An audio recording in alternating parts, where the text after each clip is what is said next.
kita Malaysia. Dan di sinilah tanah tumpah darah kita. Kita dibesarkan, kita dilahirkan, kita menerima pendidikan, kita bekerja, kita membina rumah tangga. Dan satu hari nanti kita juga akan mati di atas muka bumi Malaysia ini.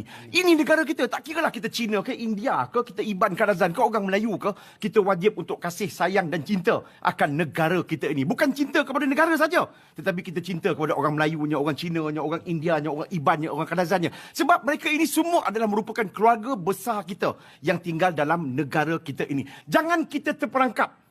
Jangan kita terperangkap. Jangan kita terperangkap dengan sentimen perkauman, sentimen agama yang cuba dimainkan oleh mereka yang cuba mengambil peluang ataupun yang cuba untuk menghancurkan kestabilan, cuba menghancurkan perpaduan, kesepaduan rakyat dan juga warga dalam negara kita Malaysia yang kita cintai kita. Kalau kita tengok hari ini di bawah kepimpinan Yang Amat Berhormat Perdana Menteri, ekonominya kukuh, ringgitnya kukuh, pelaburannya pun baik, perdagangan kita tahun lepas hampir mencatat 3 trilion ringgit. Ini adalah merupakan kejayaan kita bersama. Bukan kejayaan maksudnya Perdana Menteri seorang, tetapi kejayaan seluruh warga dan juga masyarakat yang terdapat di dalam negara kita ini. Sebab itu, saya nak sarankan kepada mereka yang mengambil tindakan, kita dengarlah laporan pagi tadi itu, supaya yang disebutkan oleh Yang Amat Berhormat Perdana Menteri adalah persoalan berkaitan untuk ambil tindakan ini, bukan kita.